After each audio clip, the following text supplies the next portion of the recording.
A megbocsátás útja. Magyar hangok.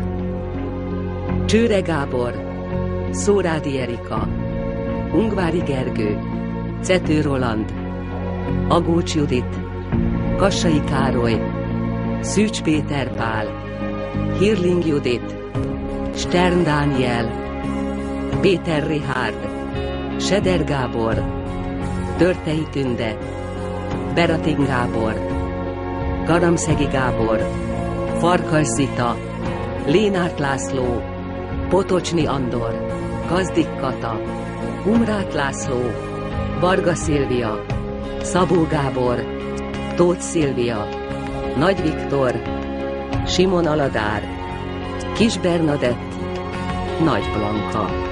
Fényképezte Jean Le Pen.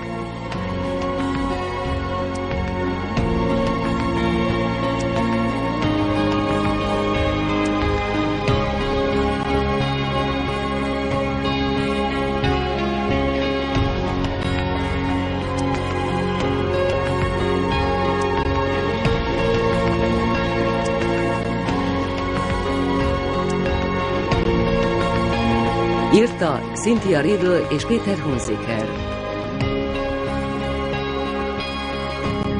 Rendezte John Kent Harrison. A történet valós eseményeken alapul.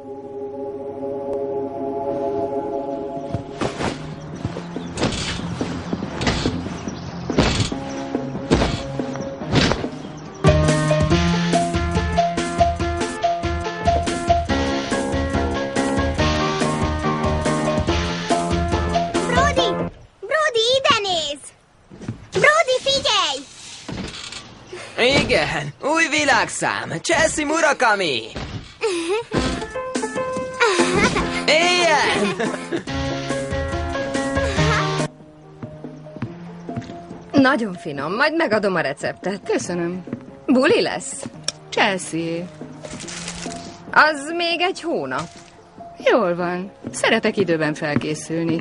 Lehet, hogy túl korán. Chelsea. Anya, ide nézz! Nézem. Ügyes vagy, Chelsea. Próbálj meg középen maradni, jó? Rendben.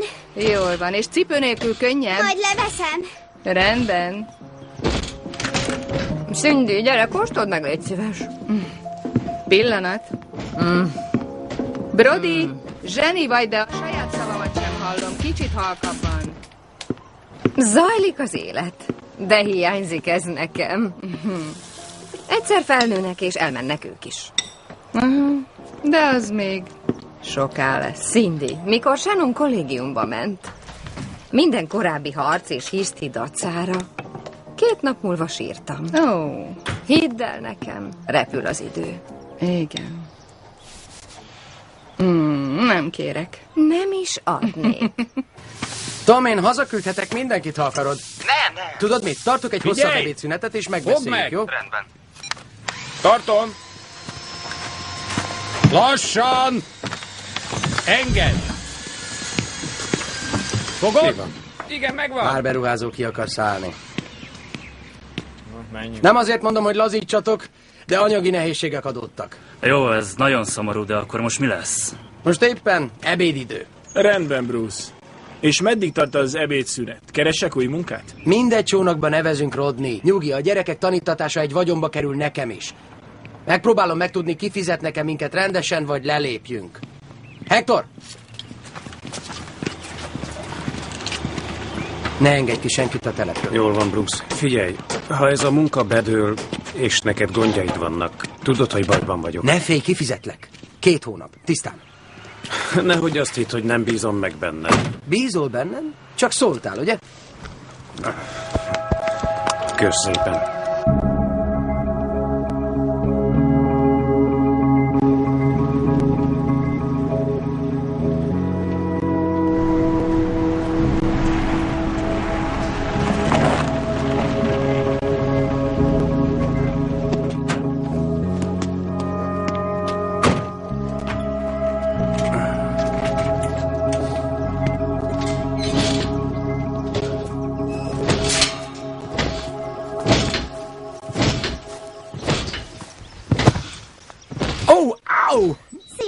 újság, kicsi lányom? Semmi. Nem igazság, hogy ezt láttad, mert 12-szer sikerült. Ha te mondod, én elhiszem. Ügyes vagy, de ezt azonnal vedd le. Tönkreteszed. De apa... Nem szövegen leveszi. Szia, apa! Befejeztem a darabot. Meghallgatod majd? Szia! Bruce, jó hírem Téged Egy is lehet pillanatom. látni. Hogy Na most mondd, mi történt? Értem, akkor majd ügyes Tom. legyél, benned van Nem minden ér rá. reményem. Velem foglalkozik. Úgy hiányoztál, hogy Hogy muszáj volt. hazajöttél? Persze, eddig sose hiányoztam minden neked. rendben. Történt Szia, valami? Melissa. Szia, Bruce. Hogy vagy? Remekül. Van valami ebéd? Sajnos nekem most mennem Hová kell. sietsz úgy? Megnézem, hogy mit csinál az anyósom. Hát, ha van valami fontos kívánsága. Ja, David, vett valami új grillsütőt, olyan... Elektromos? Az. Nincs kedvetek átjönni vasárnap? Megyünk. Oké, majd felhívlak. Szia, Melissa. Sziasztok! Szívem, ez mi? Joshnak küldenék egy csomagot. De sehol sem találom a csokit. Csokit talán ő is tud venni magának. Jó, de nem belga csokit. Belga csoki volt? Csak nem tehetted meg. Nem. De te voltál. Nincs nálam, meg volt is be. motózhatsz. Tényleg? Nem Akkor tudom, hol nem az is a láttam. csoki? Ó, ne. Nagyon Ha felveszem, majd fontos. kiderül. Mindegy, úgyis megyünk vásárolni. Édesem, Igen? nem láttad valahol Josh Végeztetek? csokiját? Josh csokia volt? Jössz velem vásárolni? Hurrá! Hurrá! Vedd fel a cipődet. Akkor most mi legyen? A csapat egyik felét átviszem a McLean Projectre, a másik fele meg befejezi a munkát. Aranyszabály. Nem tudom, Várj egy kicsit. meg kell beszélnem velük. Sziasztok! Ügyesen! Ők döntenek. Jól van, rendben. Majd hív fel, jó? Log a cipőfűzőm. Majd közben, mielőtt kiszállunk.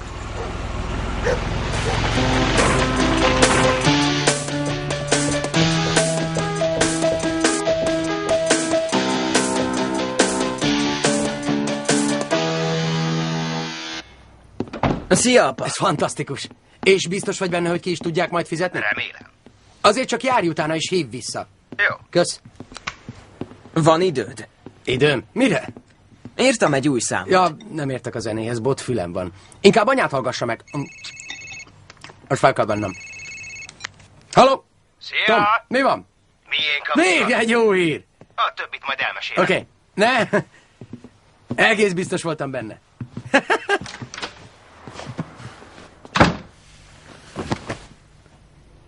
Nem. Már csak erre vártak. Tényleg? Igen, azonnal kezdhetik a munkát. Imádni fognak téged, de ezért nem fizethetünk neki kevesebbet. Majd kigazdálkodom. Jó, rendben. Majd hívlak még. Mi baja? Semmi.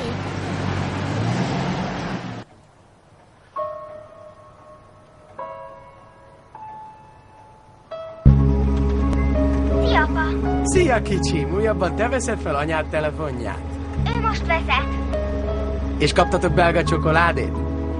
Igen, de még el kell mennünk a postára is. Chelsea! Halló, Chelsea!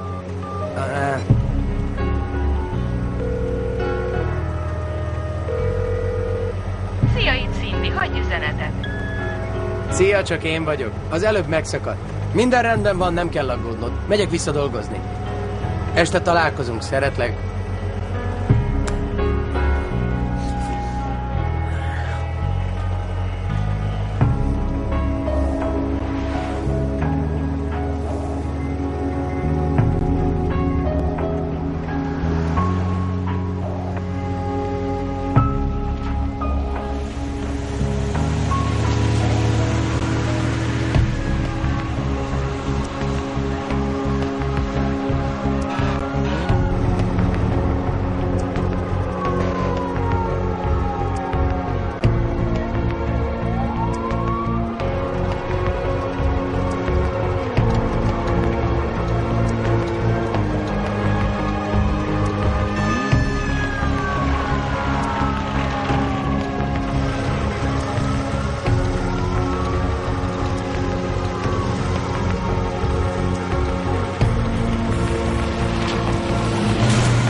Hagyja! Nem mehet oda!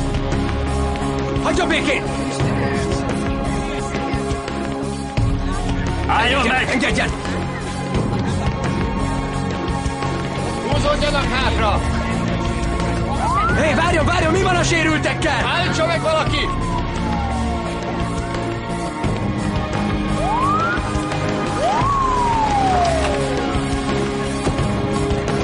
Lefelé, gyorsan igyekezzetek! Engedjen! A családom van az autóban! Engedjen el!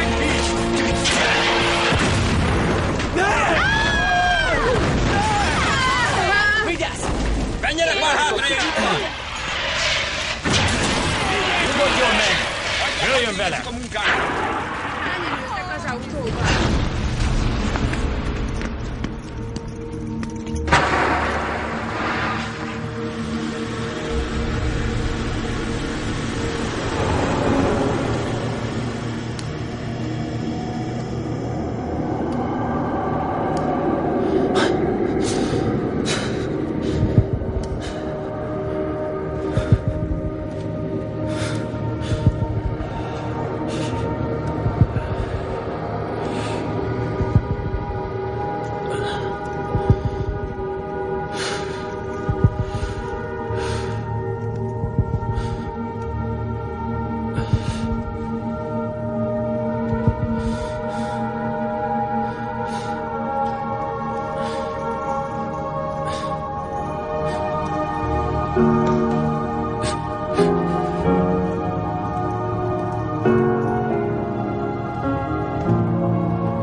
Apa?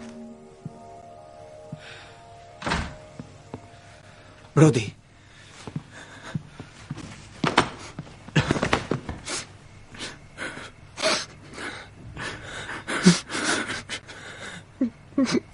Nem tudom elhinni.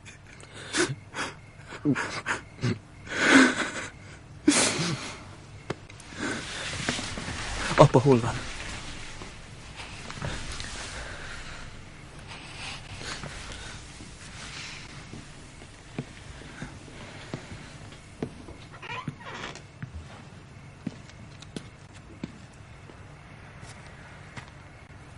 Josh.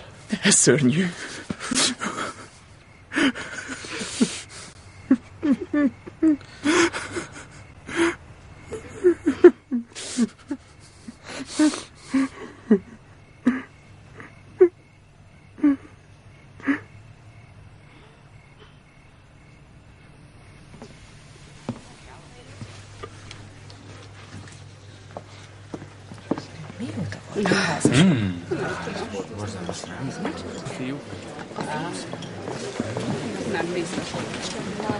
Brody, szívem, nem ennél valamit?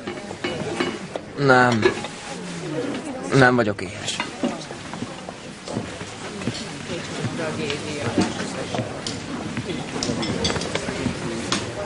Mondd csak, hol találkoztál Brodyval? Brody? Ja, itt a konyhában, nem sokkal a temetés előtt. Én Josh-al vagyok. Ó, ne haragudj. Ő az én barátnőm Lena néni, nem Brody. Bocsásson meg.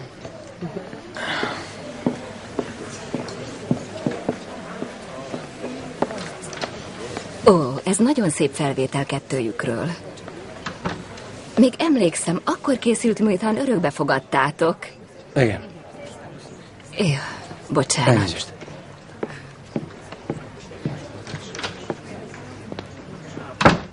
Utána menjek? Ne, hagyd csak.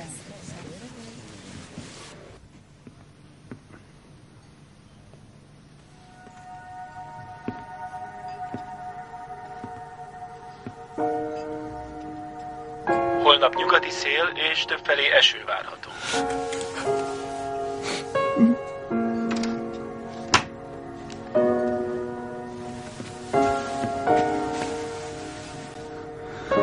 Szia.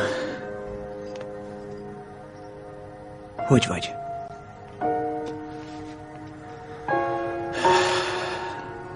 Biztos, hogy jobb egyedül? Azért jöttem be ide.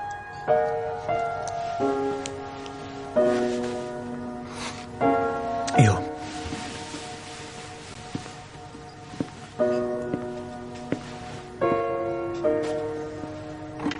Lena néni mindig Brodynak szólít. Szenilis? Szerinted? Lehet. Valószínű.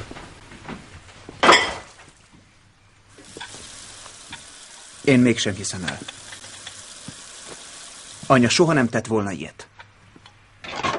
Elolvastam az újságokat.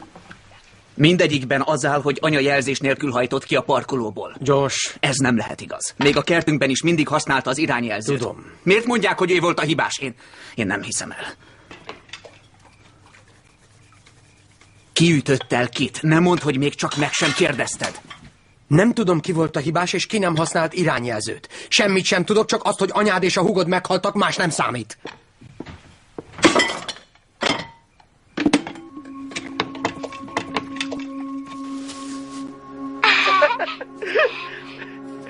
És most is látlak. Jaj. Várj, majd segítek. Most ugod. Jó lesz. Gyere ide, gyere. Gyere. Mi az aranyszabály? Mindig adj puszit, ha elindulsz.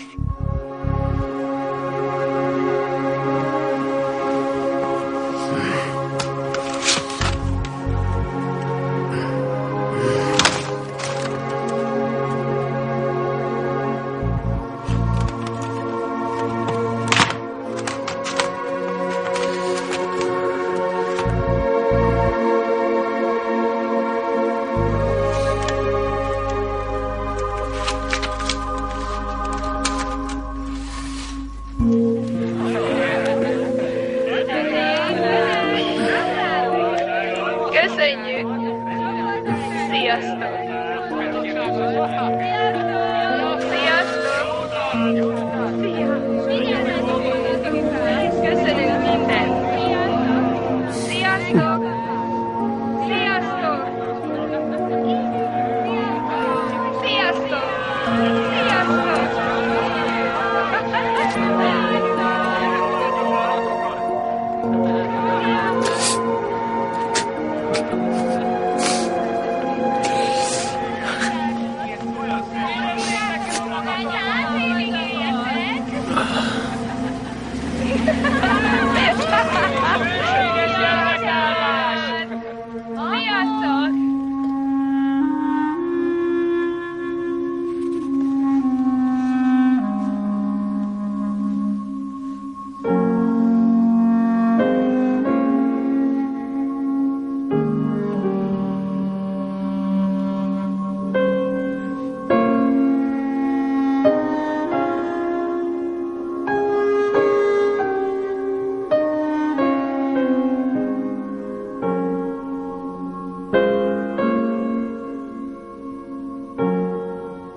Brody. Figyelj, hétfőn záróvizsgám lesz kémiából. Ha menned kell, menj csak. Mi bajod van? A gyorshajtók által okozott halálos kimenetelű baleseteket vizsgáló legújabb statisztikák kimutatták, hogy ezek rendszerint városi utakon történnek, és az esetek túlnyomó részében 10 éves fiúk ülnek a volánnál. Ezért van okunk feltételezni, hogy a legutóbbi Hillsborough-i ütközésben is szerepe volt a gyorshajtásnak. Megkérdeztük az egyik tanút is. Az a srác nagyon gyorsan jött egy fekete sportkocsiban. Szlalomozott az autók közt. Ahogy a lopott autókkal szoktak a kölykök. Az a másik, egy barna autóban szorosan a nyomában száguldozott. Szerintem versenyeztek. Annak a Fordnak esélye sem volt, hogy megússza. A hatóságok egyelőre nem erősítették meg azt a feltételezést, miszerint a sofőr gyorsan hajtott volna. Te tudtad ezt? Az itt lakók szerint azonban a tinédzserek gyakran használják ezt az útszakaszt bátorságpróbákra. Vanda Roland tudósított. Nem. És most a nap hírei következnek. Holnapra kérem a jelentést. Nem tudom, nem ismerem. Meghúztad? Igen. Már is megyünk, uram. Segíthetek? Igen. Szeretném megnézni a Hillsborough-méli balesetről szóló jelentést. Az első emeleten balra... A feleségem és a lányom voltak az áldozatok a balesetben. Mr. Murakami? Burke sheriff vagyok, már találkoztunk a kórházban. Igen, emlékszem. Miért nem értesített? Miről? A hírekben azt mondták, hogy gyorshajtás miatt történt a baleset. Ez igaz? Ezt nem itt kéne megbeszélnünk. Egy tanú szerint 2 idióta szlalomozott az autók között, és az egyik neki ment. A többiek másképp emlékeztek. Milyen Uram, többiek? még 2 egységet kértek tőlünk a koncertre. Küldje ki Osbornt és McGuinness-t.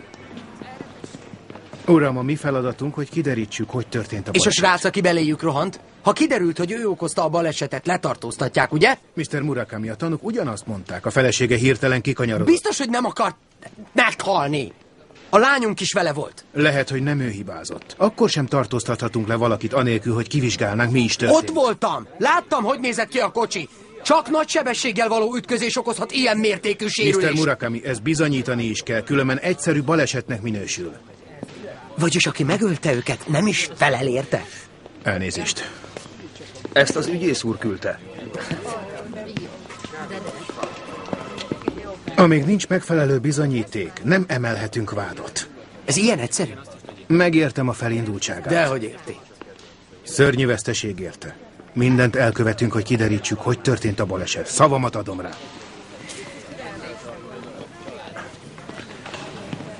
Megnézhetem a jelentéseket? Tényleg el akarja olvasni? A baleseti jelentések nyilvánosak. Én egy másolatot szeretnék. Kérem. Köszönöm. Milyen bizonyíték kellene még? Hány ártatlan nő és gyerek halljon még meg? Mi kell még, hogy maguk elkezdjenek rendesen dolgozni?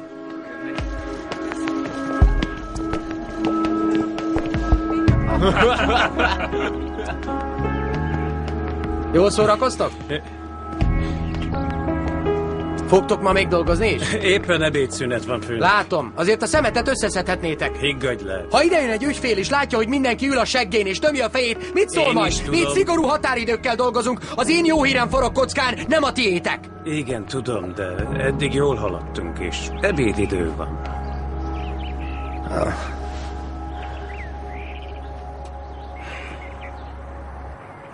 Csak azért szóltam, hogy vegyétek komolyan. Nincs semmi baj, komolyan vesszük. Dolgozzatok.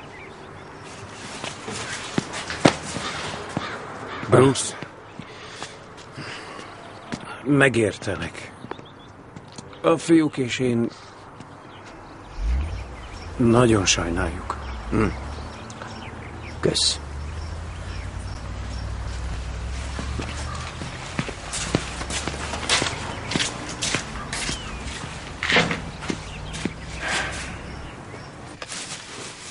Csak kiválasztod, hogy mit ennél. Tányérra teszed, lefedett fóliával, és 1 percig melegíted. Ja, és ne tegyél rá alufóliát, mert akkor leég a ház. Legalább meghalhatnék. Hé, Brody, én vagyok, Melissa. Emlékszel még rám? Na jó. Mit hoztál? Hát, ez itt egy kis csirke, még egy kis csirke, ez valami kínai, ez pedig... Sajnos elfelejtettem, hogy ez mi. Inkább lefekszem. Édesem, enned kellene valamit. Fehérjét, egy kis friss zöldséget, salátát.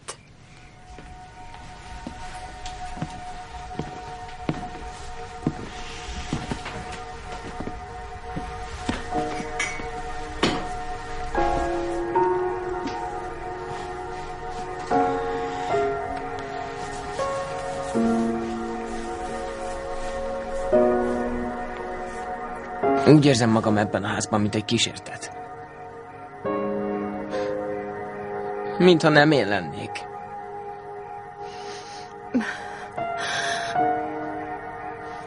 Minden nap felkelek.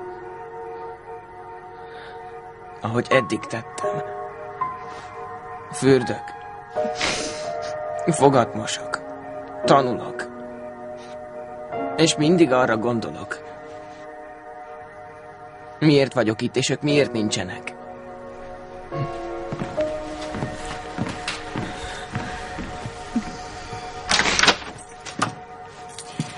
Szia, Bruce! Hoztam nektek vacsorát. Csak melegíteni kell. Hol van Josh? Nincs itt a kocsia. Josh visszament a suliba, a vizsgája van. Tőlem el se köszönt. Ez remek. Körzeti rendőrség. Az áll benne, hogy baleset volt. Cindy volt a hibás. Lezárt ügy, nincs tovább. Valamit mégis kellene tenned. Még ne nézd meg, jó? Még ne. Nézd, ezek csúnya dolgok. Jobb, ha te nem is látod. Ó, értem én. Dedós vagyok, nem kell tudnom az igazat. Dehogy. Brody! Kösz, apa. Brody! Bruce, hagyd. Ez nem neked szól. A 15 évesek türelmetlenek. És Josh... Ilyenkor fáj búcsúzkodni. Elég volt egyszer. Hagyhatott volna azért pár sort. Egyszerű eset volt, sok dolgom nem is volt vele. Elengedték, nem mert voltam nem volt bent a tárgyalásban. A kerületi ügyészség is jól végezte a dolgát, és ennek máshol az volt adófizetők is dolgom. örültek. Ön szerint igazságos az ítélet? Azt nagyon nehéz eldönteni, hogy mi igazságos, de törvényes. A törvények szerint kell eljárni. Ma pontosan ezt tették. Miss Teller, feltehetnék még egy kérdést? Miss Teller, mit gondol? Megvétózzák a döntést? Eddig is csak a bíróság idején rabolták. Mr. Shepard most már a családjával is törődne. És ahogy már mondtam, úgy sem születhet más, mint a törvényeknek megfelelően. Persze, fent van a szobájában. Egyelőre nem Várj egy tudok kicsit. róla, hogy fellebbeznének. Brody! Ellene, de természetesen ez sincs kizárva. Mr. Shepard Brody! szeretné csak a családja körében eltölteni a következő heteket. Miss Teller, nagyon köszönöm az interjút.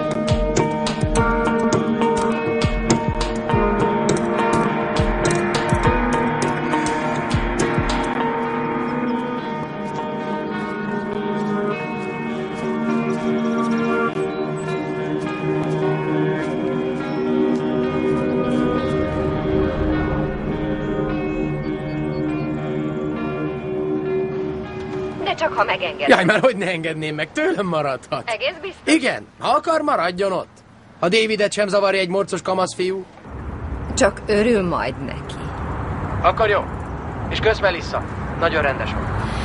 Ez természetes. Örülök, ha segíthetek nektek. Majd hívj. Hívlak. Szia.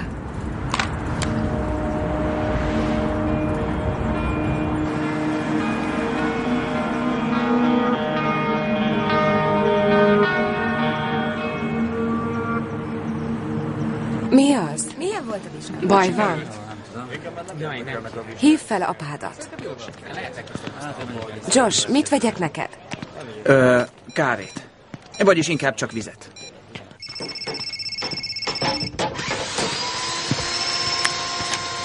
Szia, Josh, milyen volt a vizsga? Olvastam a jegyzőkönyvet. Brody küldött egy másolatot. Apa, ki volt az a tanú, aki azt állította, hogy a Gutierrez-kölyök nem hajtott gyorsan? Josh, senkit nem érdekel, hogy mi mit gondol. Engem igenis érdekel, hogy mi történt. Segítenél nekem? Josh! Josh!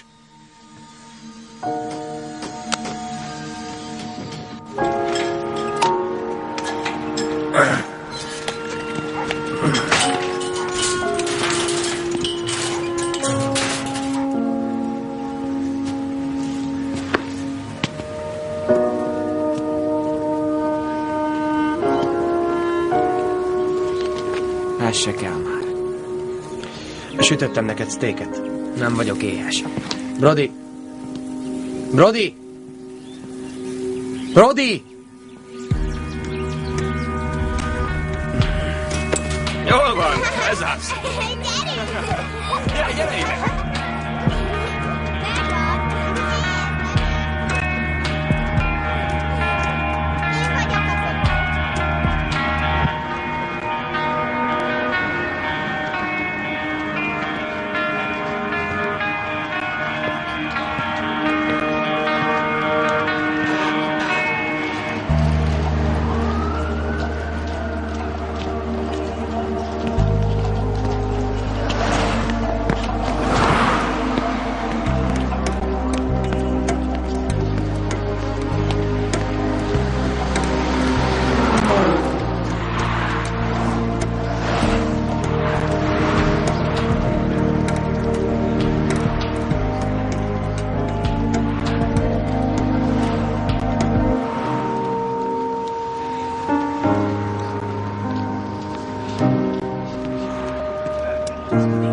Szeretnék vele találkozni délután. Elintézed nekem? Már érdeklődtem, mikor érhető el, csak holnap lesz. Nem baj, addig kérlek, másold le az iratokat.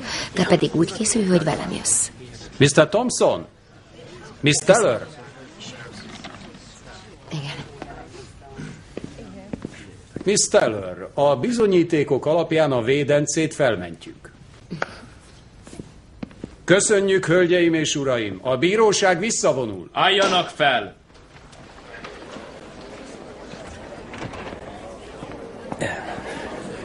Oké.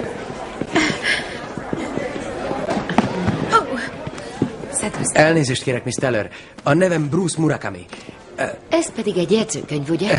Fontos ügyről van szó, ezért is szeretném felkérni. Momentán sajnos le vagyok kötve. Miss Teller jelenleg 15 ügyön dolgozik. Felhívja az irodát, ajánlunk valamit. Nem, én ragaszkodom magához. Odaadom a Ez igazán megtisztelő. De kérem, olvassa el a jegyzőkönyvet. Nem, értse meg, kérem, nem tudok segíteni. Mit gondol, miért hagyják futni a feleségem és a lányom gyilkosát? Uram, Mr. Lör, Majd nem én. tudja vállalni. Mi is a neve? Murakami. Tudja, Mr. Murakami, én védőügyvéd vagyok, nem nyomozó. Tudom, és azt is tudom, hogy felkészültebb és alaposabb, mint mások, ezért nyer, és ezért kell nekem is. És ki az, akit meg kéne védeni? A feleségem és a lányom. Mondtam már, a közeljövőben nem érek Kérem, rá. csak- Nem csak- meg Mr. Murakami. És miért nem? Mert, mint mondtam, védeni szoktam embereket, vagyis az forduljon hozzám, akit maga támadni akar. De Üdvözlöm. én senkit nem támadok. Én csak azt szeretném, hogy megnézze, törvényes volt-e ez az eljárás. Viszlát, Mr. Murakami.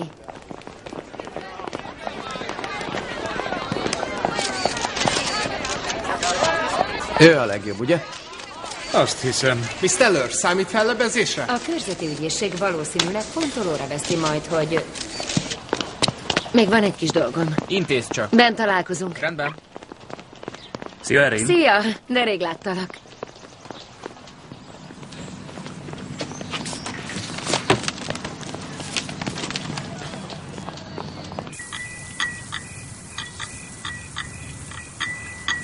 Tudom, ő az a jogász.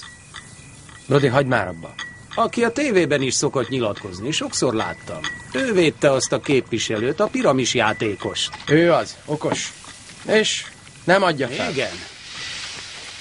És mi van, ha olyan okos? Mi az, amit ő elérhet? Nem tök mindegy, hogy száguldozott az a srác, vagy épp hamburgert evett. És ha a napsütött anya szemébe, vagy Chelsea beletört egy CD-t a lejátszóba, ki tudja? Kit érdekel? Nem lehet őket visszahozni. Igaz?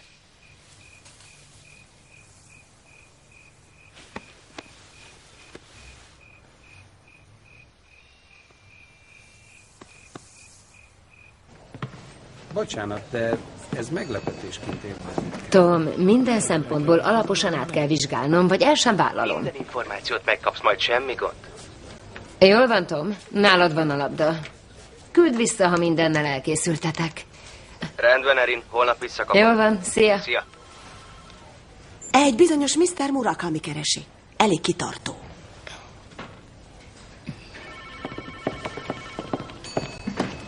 Mr. Murakami, Miss Teller, elolvasta? elolvastam, de nem hiszem, És nem hogy... talált semmi gyanúsat abban a jegyzőkönyvben.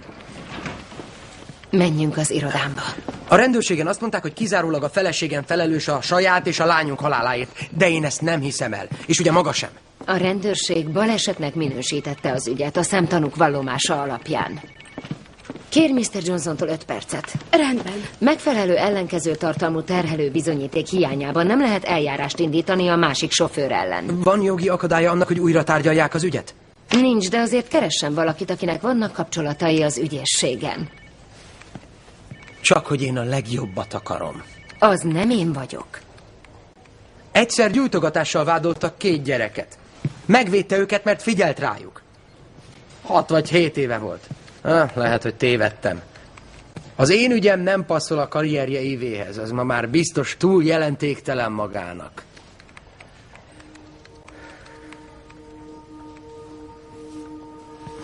Bocsássa meg, Miss Teller, de azért kértem, hogy segítsen, mert el vagyok keseredve. És minden áron meg akarom tudni az igazat.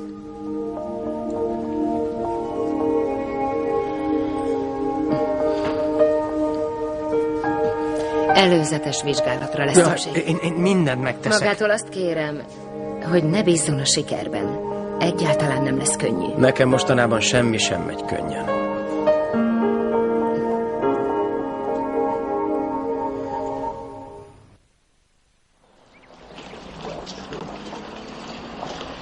Ezért nem veszek kutyát.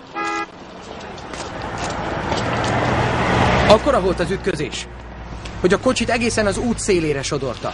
Ott ment beléjük. Ahol az a kocsi áll. A halálokáról azt mondták, Chelsea-t nagyon nagy ütés érte. Cindynél más is szóba jöhet. Egy pillanat múlva már mind a 3 kocsi égett. Az egész környéket fekete füst borította. Ezt a rendőrségen mondták? Én is így emlékszem. Maga itt volt? 5 perccel később.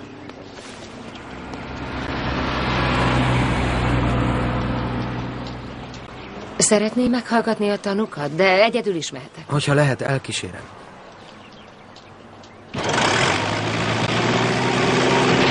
Nem nagyon hallom, hogy mit mond. Vagyis, hogy mit kérdezek. Azt kérdeztem, hogy az autó normális sebességgel haladt-e. Elég gyorsan ment, az biztos. A kölykök mindig sietnek. A fekete autó? Már a zsaruknak is elmondtam, nem ment gyorsabban, mint a többi autó körülötte. Dehogy nem. De az a nő egyszer csak ott volt, közvetlenül előtte. Szerintem nem is nézett körül. Látom, hogy hajtanak ki a nők a parkolókból. Közben sminkelnek, telefonálgatnak. Cindy, biztos, hogy nem telefonál... Köszönjük. Köszönjük, Mr. Scully, sokat segített. Szóval megállt a lámpánál. Ja, én az autómban ültem. Elmondaná nekem, hogy mégis mire emlékszik? Aha, jött egy fekete és aztán egy barna autó. Jól láttam őket, mert ott elől álltam. Aztán az egyik srác bólintott a másiknak. Várjon, mit mondott? Bólintott? Aztán? Mikor zöld lett a lámpa... már ott se voltak. Úgy emlékszem, barna autót nem is láttam a helyszínelésnél. Nem bizony, a srác azonnal elhúzott, mikor látta, hogy baj van. Várjon, azt mondta, azonnal elment. Meg sem állt, mikor a baleset történt. Azonnal eltűnt. Tudják, mi a legfurcsább? Hogy visszajött. Itt parkolt előttünk. Ez biztos? Egészen biztos. Innen nézte, hogy mi történik. Ijesztő volt. A srác úgy nézett ki, mint Rambo, vagy hogy hívják. Félelmetes. Ott van egy másik barna autó is. Az nem jó. A fiú szerint az utca túloldalán állt. Elnézést. Hányadik kép volt? Vegye fel. Majd visszahívom. Minket nem zavar. Már régen kellett volna szólnom arról, hogy felkapkodom. Ha aznap kevesebbszer veszem fel a telefont, most valószínűleg nem ülnék itt. Bruce, nem szabadna azon töprengeni, mi lett volna, ha nem maga tehet róla. Nem azért haltak meg, mert maga tett, vagy nem tett valamit.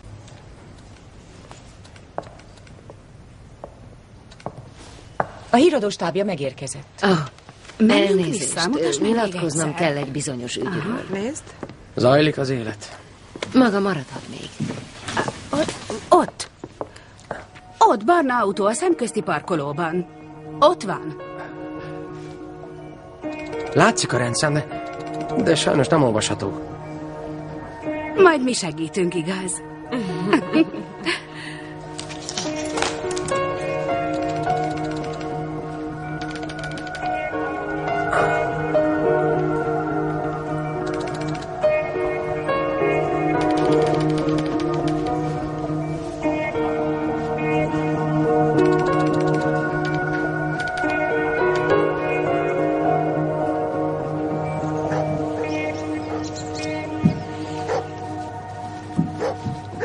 Csinos kis járgány. Nem eladó. Biztos gyors is. Igen, elég jól megy. Jobban, mint szabadna. Nekem pont jó. Miért fontos ez? Ennek a férfinak a családja halt meg a múltkor abban a balesetben a Hillsboroughnál. Emlékszik a kocsira? Vissza is ment megnézni, de azt nem említette, hogy maga versenyzett ott korábban Gutierrezzel. Ezt nevezik cserbenhagyásnak. Hallott már róla? Én nem ütöttem el senkit, értik? Én lassítottam. Ő volt az, aki az úton szlalomozott. Pert indítok. Miért? Bűnrészesség miatt. Az is büntetendő. Börtön is lehet belőle. Nem tudom. Ehhez már nem értek. Menjünk. Kérem, várjanak! Esetleg nem tehetnék mégis valamit? Mindenkit becsapott. Nem indíthatunk pert ellene. Egyik állítás a másikkal szemben. Ez nem lesz elég ahhoz, hogy az ügyészség foglalkozzon De vele. beismerte, hogy versenyeztek. A Gutierrez kölyök meg majd letagadja. Nekünk kell bebizonyítani a hatóságoknak, hogy megfeledkeztek valamiről. Mi kell ehhez, Erin? Egy meggyőző érv. Elnézést, Bruce, egy tárgyalásra kell mennem. Legközelebb majd beszélünk erről is. Rendben, köszönöm.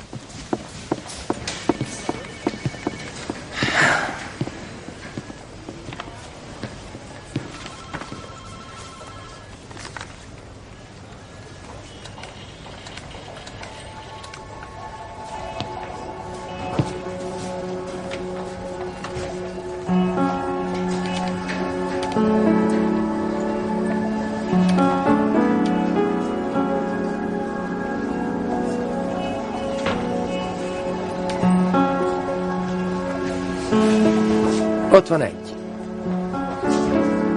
Mi van ott? És ott is van egy mellette. És itt van még egy harmadik is. Biztonsági kamerákkal figyelik a parkolót. És gondolja, hogy... De nincs kizárva, hogy látszik az utca is. A baleset... Ez abszolút lehetséges. Ugye? Ezzel is meg vagyunk. Oké. 5 biztonsági kamera felvételei látható az utca a baleset napján. Tényleg? Igen, kinagyítattam őket, ezért kicsit homályosak, de jól látható, hogy mi történt. Vessen rájuk egy pillantást. Anna?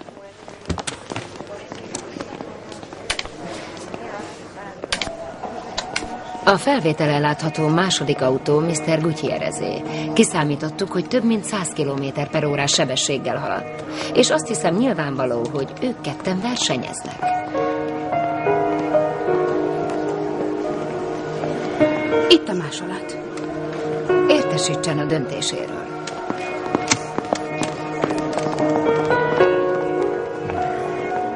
Szeretnél eljönni hegyet mászni? Persze, mikor megyünk? Jövő héten. De nehogy magas sarkúban, gyere. Mikor mentem magas sarkúban? Mi van? Majd megbeszéljük.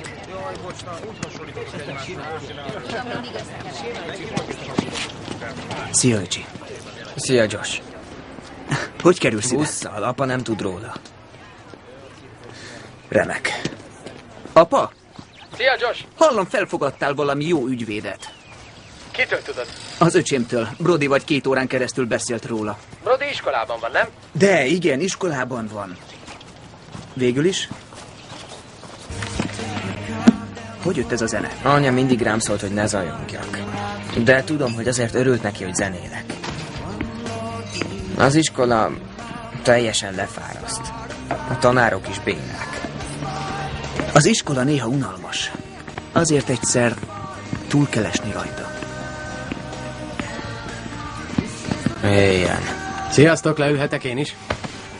Szia.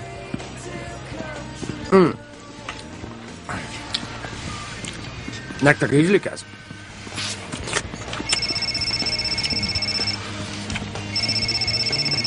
A tiéd az. Inkább felveszem. Lehet, hogy fontos. Milyen meglepő.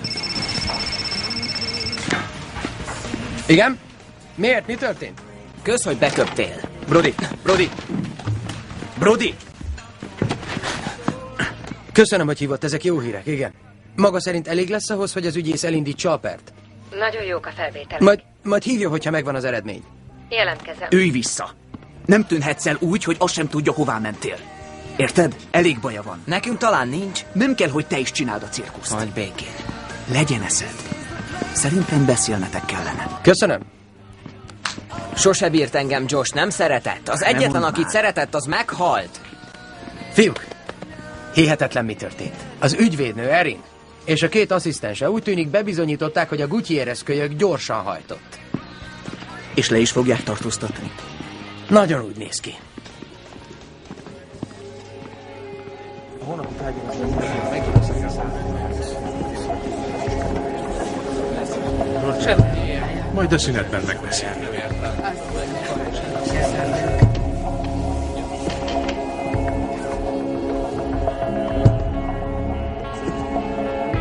Ő az, ugye? Lehet. 07655-ös számú tárgyalás Justin Gutierrez ügyében.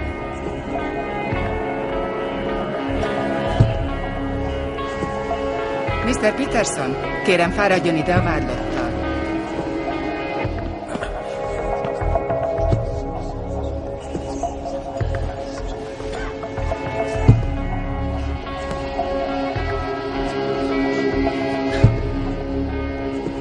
Ön kérték fel, hogy képviselje Justin Gutierrez vádlottat? Igen, bírónő. Maga Justin Gutierrez? Brody. Igen, bírónő. Köszönöm. A mai eljárás során részletesen ismertetem a jogait, valamint felsorolom majd az ön ellen szóló vádakat, és megállapítjuk az óvadék feltételeit. Mr. Gutierrez, ön 2 ember haláláért terheli felelősség. Ezekért egyenként 15 év börtönbüntetés szabható ki. Ez tehát összesen 30 év börtönt jelent. Tisztában van a büntetés mértékével, Mr. Gutierrez? Igen. Kíván védekezni?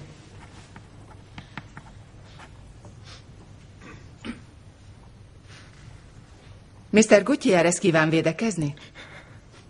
Nem vagyok bűnös. De hiszen, hát hogy nem bűnös?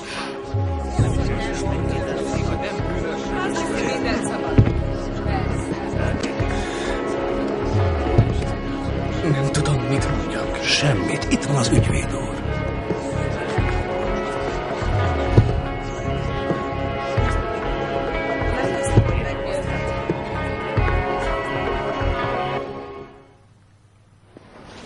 Köszönöm. Viszontlátásra. Nem hiszem el, hogy hagyják kisétálni, mintha ártatlan lenne. Azért alacsony az óvadék, mert a bírónő szerint úgysem fog megszökni. És ez az első ügye, még nem volt büntetve. Ezt hallottuk mi is. Vádalkut akarnak, ugye erről beszéltek? Az ügyvéd ezt szeretné. Beismerő vallomást tesz, igaz? Az miért lenne jó neki? Bűnösnek vallja magát egy enyhébb ítéletért. Ez mit jelent? Hogy egyszerre tölti le a 2 büntetést. Vagyis 30 helyett 15 évet ülne? Pontosan. Nem feltétlenül. Idővel jó magatartásért ebből is engedhetnek. Ne, erről szó sem lehet. Elnézést, Miss Teller, én veszem át az ügyet. Nehéz lehet megszokni a gondolatot, hogy mi ketten egy oldalon állunk. Ha ezt most megnyerjük, akár itt is maradhat Mi az, hogy ha megnyerjük? Egyelőre szó sincs vádalkuról, vagy minek is nevezik, csak igazságszolgáltatásról. Akkor miénk a győzelem. Bizony.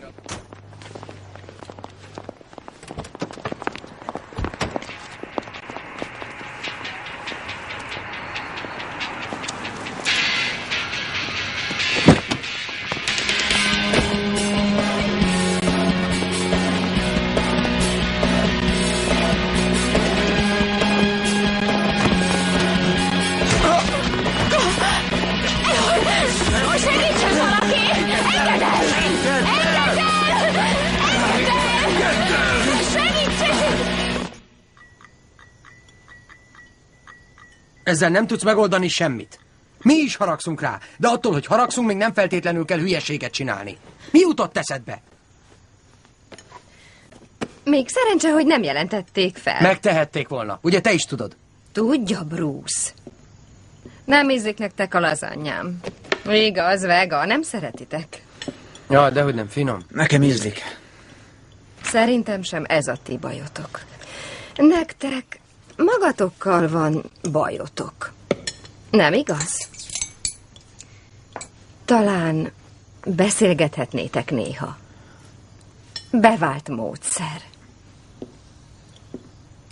Elmondjuk egymásnak, hogy vagyunk. Mit szólna Cindy, ha látna benneteket?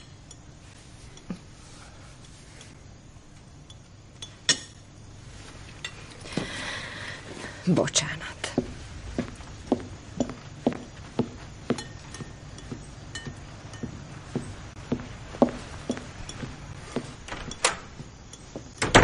Most az a legfontosabb, hogy Justint felmentsék. Nagyon meg kell gondolnunk, hogy mit mondunk és mit teszünk. Az a fontos, hogy ő is szem előtt tartsa ezt. Ó, Paul, A mi fiunk az, akiről beszélsz. Soha életében nem hazudott. Mi neveltük így. Nem hazudik, ha azt mondja, baleset volt. Justin igazat mond majd. Az igazság pedig az, hogy szándékosan soha nem tudna ártani senkinek. Engedd meg, hogy... Ha mindenről részletesen beszámol, könnyen börtönbe csukhatják. Ezt akarod? És amit én akarok, az nem fontos. Dehogy nem fontos, szívem. Anyád és én attól félünk... Féltek? Ez elég vicces. Azt mondjátok, hogy ti féltek. Ezért kell alaposan átgondolnunk, hogy mit mondjunk. A bíróságon mindent... Tudod, apa, engem hidegen hagy, hogy a bíróságon mit mondanak, vagy mit tesznek. Egyáltalán nem érdekel. Akarod tudni, hogy mitől félek? Attól félek, hogy már egész életemben nem lehetek olyan boldog, mint azelőtt. Soha többé nem fogom elfelejteni, hogy mit tettem. Hogy milyen hülye voltam. Ha minden sikerül, kedvező ítéletet is hozhatnak. Nem érdekel az ítélet, apa. Engem nem győznek meg. Ezzel kell élnem.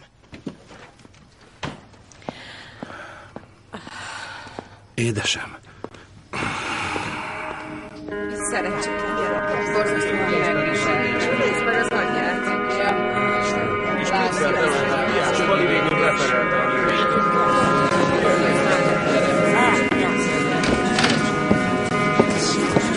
40-0-77-655-ös számú ügy.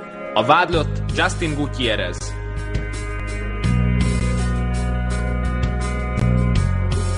A következőkben arra kérem önöket, tanúskodjanak egy szörnyű tragédia ügyében.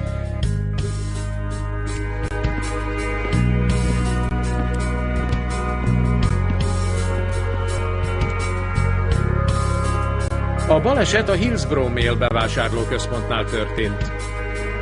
Egy felelőtlen sofőr egy asszony és lánya halálát okozta. Meghaltak. Esküszik, hogy a színtiszta igazat mondja? Mr. Gutierrez meggondolatlan viselkedése miatt. A vádlott tisztában volt azzal, hogy egy ilyen sebességgel záguldó jármű veszélyes. Ezt már korábban is hallottuk. Déli irányba szeretett volna kanyarodni. Már nem ült benne, amikor felrobbant a jármű. A térfigyelő kamerák rögzítették az eseményeket. Mr. Gutierrez vezetett. Megkérem, hogy figyeljen ide, hogy minden részletet megismerjünk. Megérdemli, hogy kiderüljön az igazság. Mert hibázott. Justin rosszul döntött, mert amit játéknak hitt, halálos kimenetelű baleset lett. A száguldó autóval szemben semmi esélyük nem volt. Ezért haltak meg. A kamerák... A kamerák... A kamerák... A kamerák... A kamerák...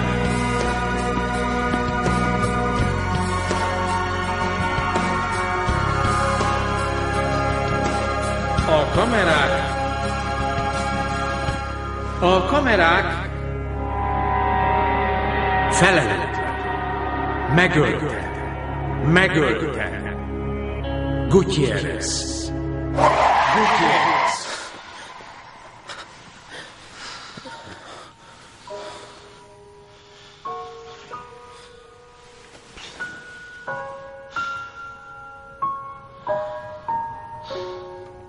Nem volt még precedens arra, amit kér. Mire lenne jó? Nem bírom ki, hogy úgy üljek a tárgyalóterembe, hogy nem tudok róla semmit. Leülök vele szemben, belenézek a szemébe, és meghallgatom, hogyha valamit mond.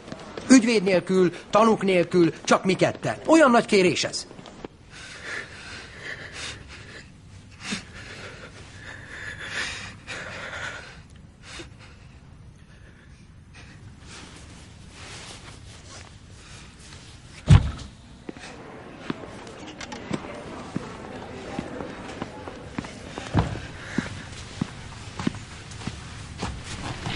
Üljön le. Üljön le.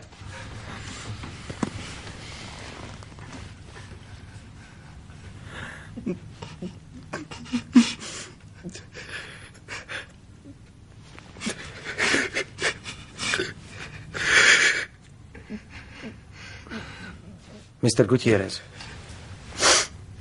Azért kértem, hogy találkozhassunk, hogy megkérdezzem, szeretne mondani valamit? Csak most, csak nekem.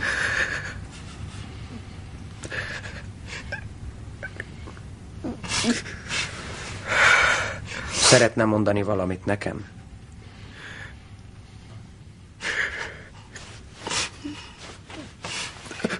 Hogy sajnálom. Csak azt szeretném mondani, hogy nagyon sajnálom. Nagyon sajnálom. Sajnálom.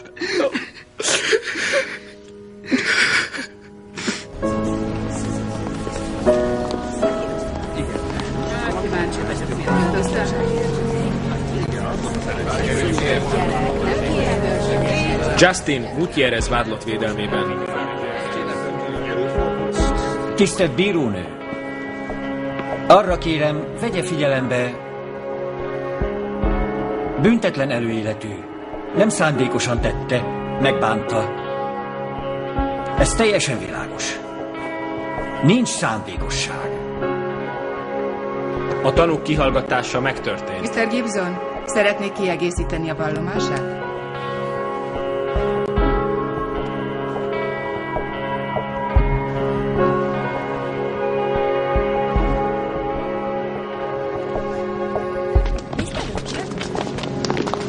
Végezzük már a tárgyalást, nem? Majd beszélek, ha nem akar jönni. Nem, menjen csak. A tínédzsereknek akarnak példást statuálni, vagy politikai üzenetet? Azt hittem, politikával nem foglalkozik a rovatában, vagy mégis? Arra kíváncsi, hogy mi volt az, ami miatt beszálltam Justin Gutierrez ügyébe? Jó kérdés, Mr. Kershaw. A válaszom egyszerű. 2 ártatlan ember meghalt. Miss Teller, hogy értékeli a mai napot? Mr. Murakami szempontjából sikeres nap volt. Az ügyész jól dolgozott. Mr. Bolton kereste, Miss Teller. Az autóból felhívom. Hé! Bruce! Mi baja van? Nem tudom. Végre sinem van az ügy. Ne hagyja magát elbizonytalanítani, bármit is beszéljenek. Lehet, hogy hibáztam. Azt hittem, egészen más lesz. Vad. És erőszakos vagy valami, de ez csak egy gyerek. Már benne vagyunk. Olyan, mint Brody, vagy Josh, vagy Chelsea. Feljelentettük. Folyik a tárgyalás. Bruce, az igazságot akarta. Most megkaphatja.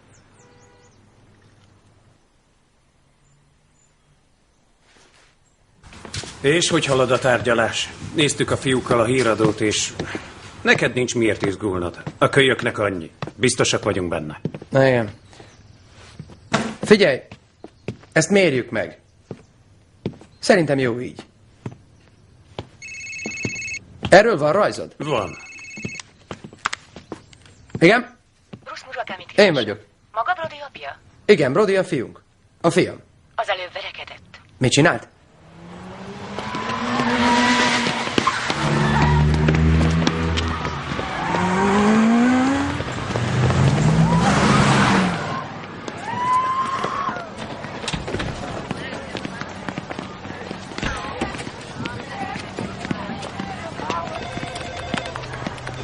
Elnézést, ő a uram. fiam. Brody. Szia. Mi történt? Apa, most nem én kezdtem. Ő kötött belém. A srác. Hátulról jött nekem. Csak visszaütöttem. Mr. Murakami? Mrs. Warren. Szeretném elmondani magának és Brodynak is, hogy nálunk működik nevelési tanácsadó. A fiam szerint a másik fiú ütötte meg. Ő pedig mást állít. Megengedi, hogy én Brodynak higgyek. Mr. Murakami, bárki is volt a hibás. Én úgy látom, Brody nagyon indulatos. Indulatos? Teljesen normális, hogyha dübegurul a jelenlegi helyzetében. Elhiszem, hogy nagyon nehéz most maguknak. Akkor miért akar kioktatni arról, hogy bánjak a fiammal, mikor a többiek figyelmetlenül és felelőtlenül száguldoznak odakint? Az persze nem számít. Hogy engedheti Az a meg? biztonsági őrök dolga, de erre most nem érnek rá. Mégsem ártana beszélni velük, elmondani, hogy mi történhet. Minden tavasszal tartunk közlekedési napot. Előadással, videófilmekkel. Felesleges. Nem figyelnek. Magához hasonlóan ők sem szeretik a leckéztetést. Főleg nem egy rendőrtől.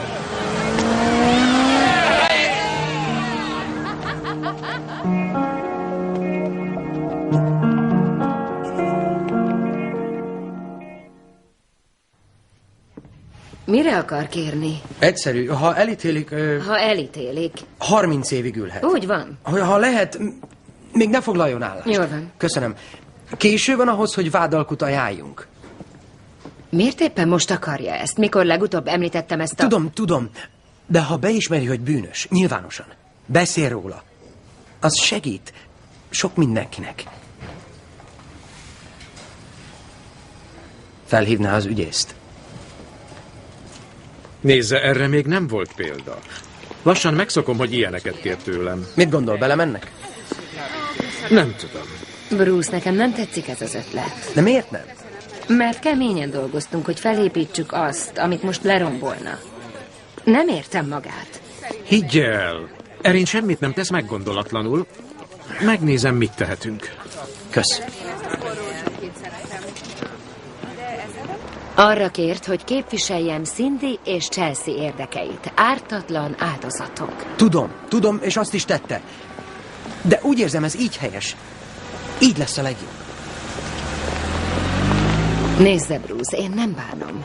Maga dönti el. De én már nem segíthetek ebben. Szóval akár belevág, akár nem, mindegy. Bruce, én többet nem tehetek. Köszönöm, Erin. Minden a maga érdeme az, hogy eddig eljutottunk, és... Minden jót. Ügyes legyen. Köszönöm. 8 órával ezelőtt. Ott vannak a felvételek. Bemérték a sebességet is. A tanúink vallomása ehhez képest túl kevés. Egy pillanat. A feleségem azt kérdezte, lehet-e még kevesebb? Nem valószínű. Nagyon kockázatos lenne további engedményeket kérni. Ha tovább húzódik a tárgyalás, újabb terhelő bizonyítékok is előkerülhetnek. Szerintem egyezünk velük. Egyelőre az Justin. a legkedvezőbb megoldás. Arról beszélgettünk, mi legyen az ajánlattal, hogy elfogadjuk-e. Kicsim, ha bűnösnek vallod magad... Legfeljebb 15 évet kapok. 15 év. Az nagy idő. De az én időm. Hát persze, tudom. A kérdés csak az, lehetséges-e, hogy felmentenek. Nem vagyok ártatlan. Dehogy is nem, Justin. Nem szándékos volt. Elfogadom, anya. Nem lesz baj. Ígérem.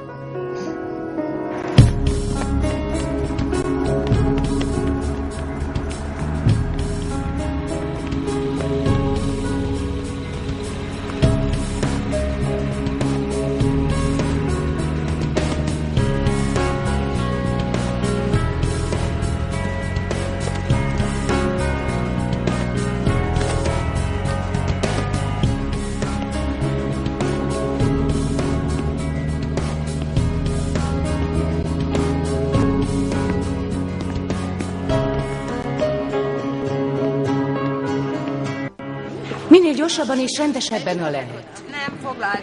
Hogy ne szórakozzál. Csendesen. Köszönöm.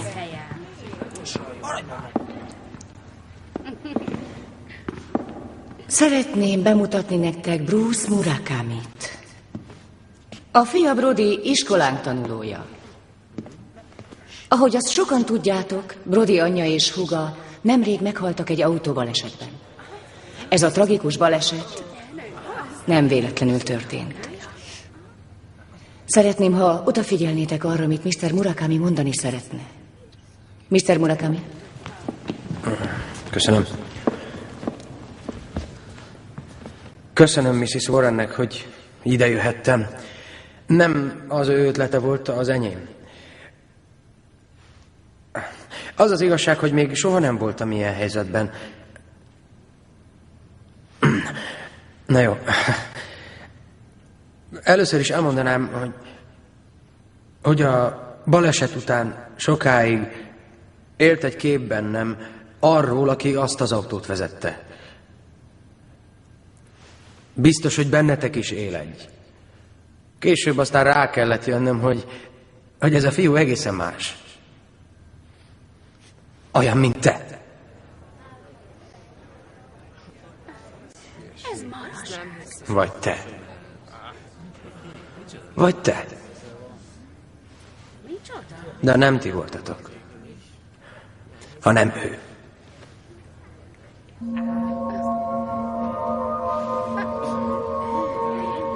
A neve Justin Gutierrez.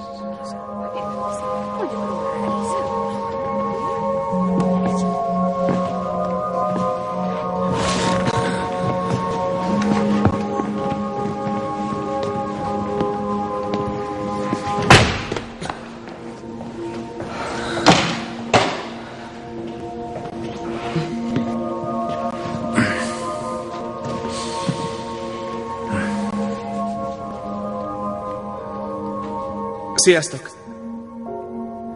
Sziasztok! Mikor Mr. Murakami megkért, hogy jöjjek ide, én nem akartam. Mindenki ismeri a sztorit, nem igaz? Minden újság megírta. Hát én vagyok az a srác, aki 2 ártatlan embert is megölt. Nem tudom, miért akartam versenyezni. Talán meg akartam mutatni, mit tudok. Hogy lássák, hogy milyen jól vezetek. Amikor a lámpa zöldre váltott, beleadtam mindent. Száguldoztam, ide-oda cikázva, mint a snowboarddal vagy síléccel, de egy autóban. Szinte siklottam az úton. Olyan volt, mint a repülés. De aztán hirtelen, bum, vége lett. Tönkrement 5 ember élete.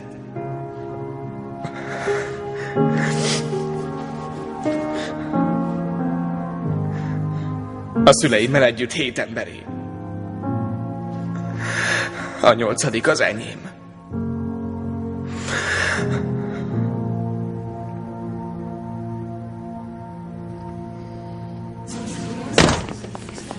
Sajnálom.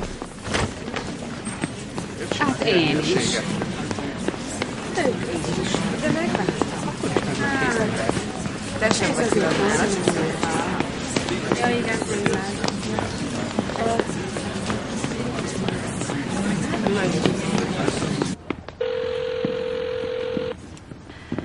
Halló? Szia, Melissa. Csak azt szeretném kérdezni, hogy nem láttátok-e Brodit? Nálunk? Igen? Már vagy 1 órája. Köszönöm. Érte megyek. Gyere. Indulok is. Sajnálom, hogy ennyi bajotok van vele. Dehogy is. Megtiszteltetésnek vesszük, hogy hozzánk menekül. Ahogy mondja. Elmesélte, hogy mit találtatok ki. Nem volt elragadtatva tőle. Kár, hogy ez is rosszul sült el. Pedig nagyon jó ötlet. Azt hittem, hogy el se jön majd. De mégis így volt, igaz? Örülök, hogy meggyőztem. Nem lehetett könnyű, hogy ti ketten Hát nem volt könnyű. Hé, Brody! Szerintem hihetetlenül bátor dolog volt. Bátor dolog? Hülyeség. Köszönjük.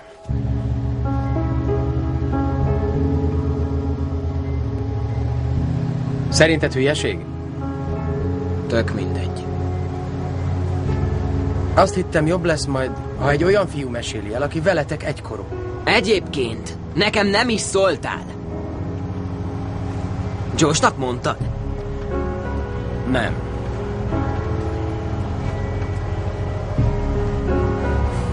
Sajnálom. Tényleg szólnom kellett volna. Most már mindegy. Miért? Hát tényleg nem érted? Hogy tudsz barátkozni, vagy egyáltalán szóba állni valakivel, aki...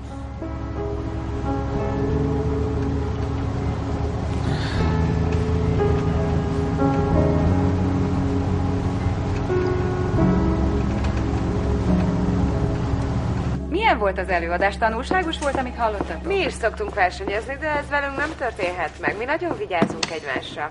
Mindig figyelünk, és nem megyünk ennyivel. Betartjuk a korlátokat. Én is a korlátokat mindenképp betartjuk. Igen. Kaptam egy kocsit, igen. Én is kaptam szülinapomra. Gyorsulási verseny. Nekem nincs kocsim. Ez csak néhány volt a pozitív vélemények közül Mr. Murakami előadásával kapcsolatban. Látják, hőszigetelő üveg van itt és... Nem egészen értem. Hová? A lépcső jövő. Egy másik iskolába is? Így van. Hallottak az előadásról, és az igazgató szeretné, ha elmennének a Gutierrez fiúval oda is. Nagy sikerük van, Bruce.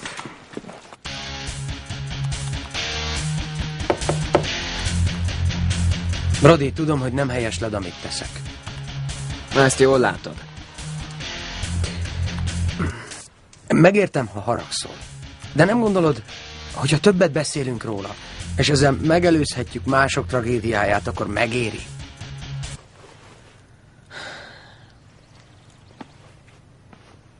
Tudod mit, apa? Téged az egyáltalán nem érdekel, hogy én mit gondolok. Szerintem azt szeretnéd hallani. Jé, milyen jó ötlet ez, majd minden jóra fordul. De sajnos nem így látom. És nem is fogom, soha.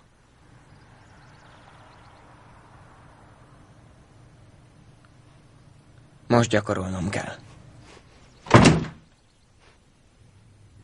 Igen. Persze. Visszhall. Mit akart tőled? Hogy menjek el vele egy másik iskolába is. Mi okod lenne elmenni vele? Nem kell megtenned, Justin. Már megbeszéltük, hogy megyünk. Ez nem volt része az egyességnek. Szeretnék elmenni, apa. Justin, nem kell... Paul, láttam, milyen sokan meghallgatták. Kösz, anya. Elvigyelek? Majd ő értem jön.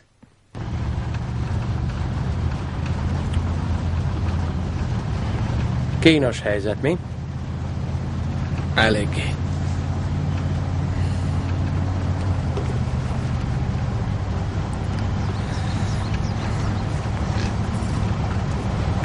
Ismerős ebben az iskolában? Nem nagyon. A Trumanba jártam. Truman? Úgy emlékszem, ők is küldtek meghívót. Milyen érzés lenne elmenni? És ott beszélni? Gondolom van még ott pár barátja. Nem igazán. Pár hónapja volt egy öreg diák találkozó.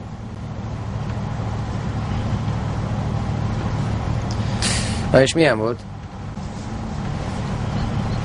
Már nem tartozom oda.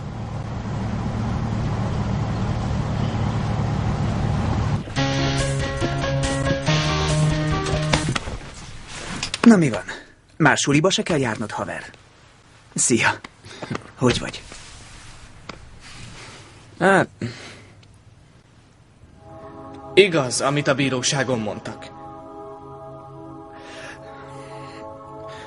Még nem voltam büntetve. De csak azért, mert korábban sose kaptak el. Lett volna rá elég alkalom. Versenyeztünk. Többször is, a Hillsborough-nál.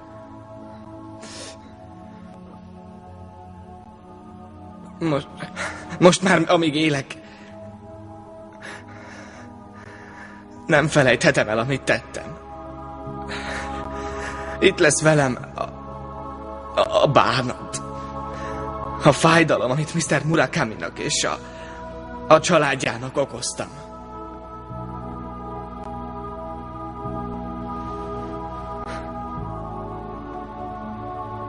Most már nem tehetek semmit. És nem is mondhatok semmit, ami feledtetné ezt.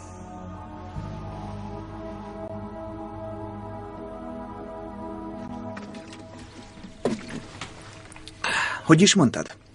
Valami előadás körúton vannak ketten. Hát ez csodás. Aha, fantasztikus. Te mit szóltál? Neked mit mondott? Semmit. Szerintem nem mert megkérdezni. Megjelent ezzel a sráccal a suliban. Én is ott ültem a teremben, de nem tudtam, mit akarnak. Mit csináltál? Na, mit gondolsz? Hogy kirohantál? Valahogy úgy. Na és... Mit szóltak a srácok a beszédhez? Mi volt a reakció? Nem mindegy. Lényeg, hogy komplett idiótát csinált belőlem. Ma egy másik suliban is tartanak beszédet. És már a jövő hétre is van meghívásuk. Brody! Mi a fenét gondol? Mire jó ez? Brody, fogd már be egy percre! Elég messziről jöttem, hogy beszélgessünk. Nem akarok beszélgetni. Akkor csak hallgass meg, jó? Lehet, hogy ez segít apának feldolgozni, ami történt, és könnyebben felfogja majd. Jaj, ne mondd azt nekem, hogy ez elfogadható! Az én anyám és a hugom! Nem hagyom, hogy oktatási célból mutogassák őket! Brody, figyelj rám egy kicsit!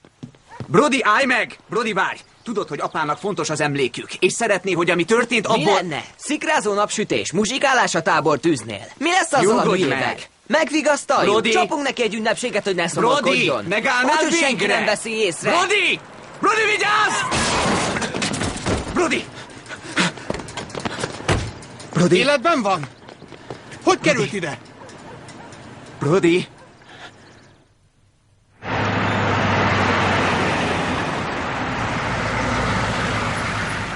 Ez itt maradt. Mi ez? A zárójelen. Ez igen. 12 öltés. Nekem mindig csak 2 volt. Na és fáj a karod?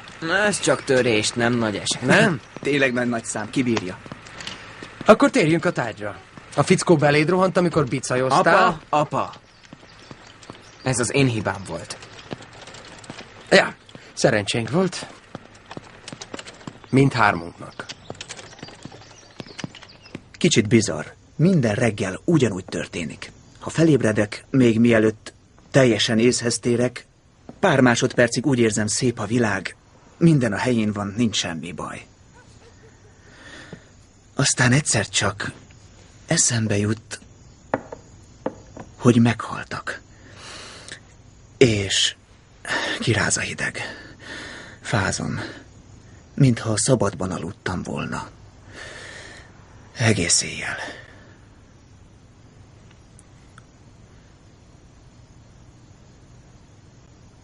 Én utálom ezt a csendet. És utálom, hogy sose fognak már belépni ezen az ajtón. Azt is, hogy ezentúl csak a képeken láthatom őket. Hogy itt maradtunk és találgatjuk, hogy történhetett ez velünk. Utálom, hogy semmi sem olyan, amilyen azelőtt volt. Tudjátok, fiúk, én nagyon megbántam azt, hogy még a baleset előtt és utána is mindig rohantam, csak a munka számított. És soha nem jutott időm arra, ami igazán fontos. Rátok, fiúk. Nem figyeltem oda egyik őtökre sem. Különösen a család géniuszára. Kösz, apa. Na jó, szeretlek titeket. És ezután megbeszélünk mindent, mielőtt bármilyen fontos dologban döntenem kell. Jó lesz? És ez már a mai napra is érvényes, igaz? Természetesen. Komolyan gondolom, ha ti nem fogadjátok el, ha úgy látjátok, rossz úton járok, akkor befejezem. Rendben? Brody, anyád azt mondta, te vagy a zseni a családban. Tudom, mennyire büszke volt rád. És hogy szeretett. Tudom, hogy hiányzik neked. Én magam előtt látom őt, és hallom, amit mondani szeretne. Elmondaná neked, hogy apád szeret titeket. Mert így van, fiam. Soha többé nem engedem, hogy bármi közénk álljon. Megígérem.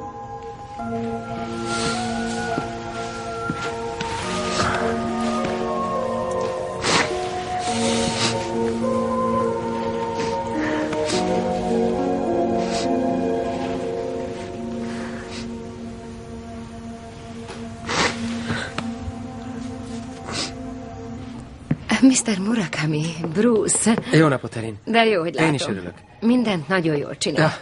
Csak azért jöttem, hogy megköszönjem azt a sok segítséget, és mindent, amit tett. És én igazán hálás vagyok, hogy szakított ránk időt, mikor annyira elfoglalt. Én nagyon jól tudom, hogy nem volt Tudja, könnyű. mi az érdekes? Én is hálás vagyok magának azért, hogy újra eszembe juttatta, hogy mi is az az igazságszolgáltatás. Már majdnem elfelejtettem. Tényleg. Mi van otthon? Meg vagyunk. Békében. Jó. Igen, jó. De? Ó, nem, nincs de. De nem véletlenül jött. Hát van egy egészen apró... Tudtam. Kicsi ügy. Igen? Igen, és hogyha ráér, akkor most el is mondom. A tárgyalást Rourke bírónő vezeti. Foglaljanak helyet, megkezdjük a tárgyalást.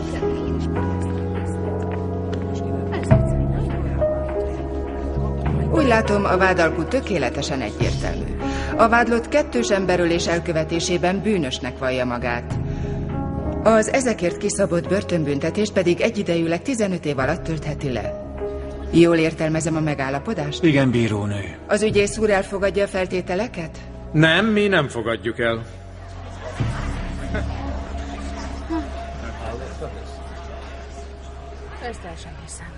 Változott valami az irat benyújtása után?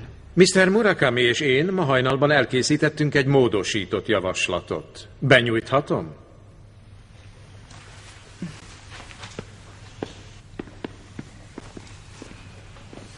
Most?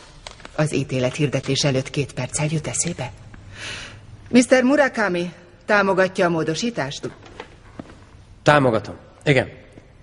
Mr. Gutierrezzel már meg is beszéltem a feltételeket. Köszönöm. Folytassuk.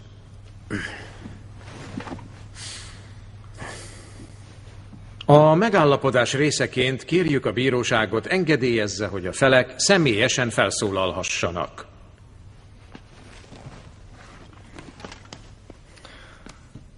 Mr. Murakami.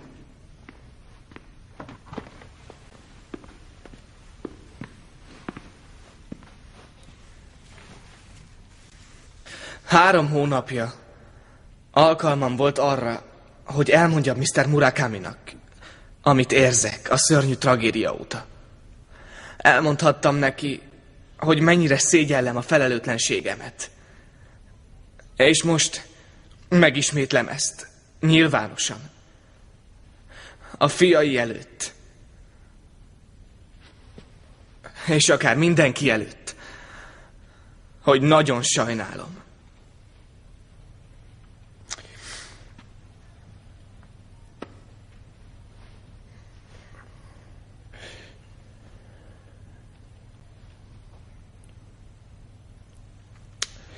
Hiszek Justinnak. Elhiszem, hogy megbánta. Nem felejtem el, hogy mit tett, de megbocsátok. És nem is kérem, hogy megbüntessék őt. Ha börtönbe kerül, azzal a helyzet nem lesz jobb. Sőt, akiket elvesztettem, biztos, hogy nem ezt szeretnék, bírónő. Ha Justin megtarthatja a beszédeit, ahogy eddig, és akár csak egy gyereket is, csak egyet megakadályoz abban, hogy elkövessen egy ilyen hibát, lehet, hogy a családom is megvigasztalódik. Csak erre van szükségünk. Folytathatom, bírónő?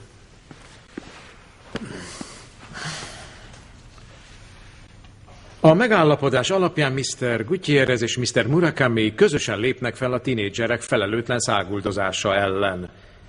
Cserébe a gondatlanságból elkövetett emberölés büntetésének enyhítését kérjük. Ezen kívül Mr. Murakami kérte, hogy a kegyetlen kifejezést töröljék Justin aktáiból. Mr. Murakami, egyetért azzal, hogy Mr. Gutierrez egyáltalán ne kerüljön börtönbe?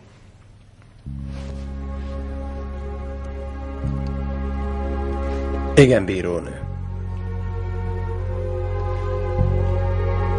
Mr. Murakami igazán figyelemre méltó javaslattal állt elő. A helyzete sokat javul ezzel, Mr. Gutierrez. Az aktáiból a kegyetlen jelző ezennel törlésre kerül.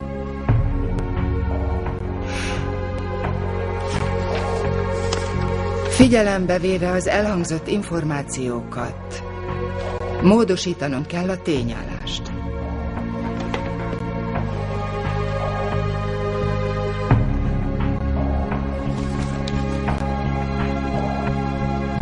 Az új tények alapján a kiszabott büntetés 2 év házi őrizet, 8 év próbaidő és 300 óra közhasznú munka.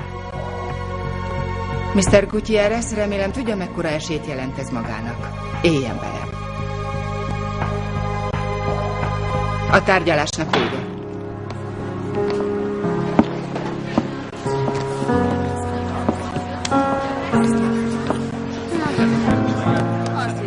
Köszönöm. Várjatok meg. Köszönöm, Mary. Én is köszönöm. Szívesen.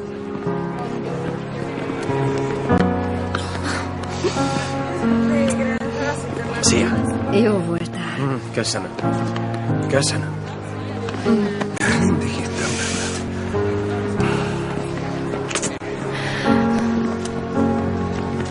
Mr. Murakami, nem is tudom. Elnézést. Nagyon szépen köszönjük, amit a fiunkért tett. És értünk. Szívesen. Köszönöm. Szia. Az apád, ez hihetetlen. Tudod? Igen.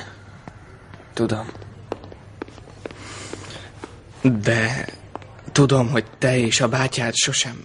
Meggondoltuk. Mégis így lesz jó. Azt a múltkori verekedést nagyon sajnálom. Semmi baj.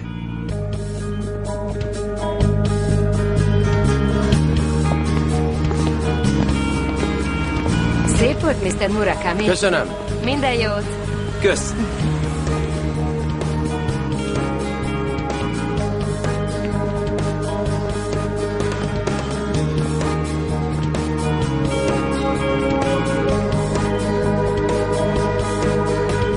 Bruce és Justin azóta is rendszeresen tart előadást diákoknak.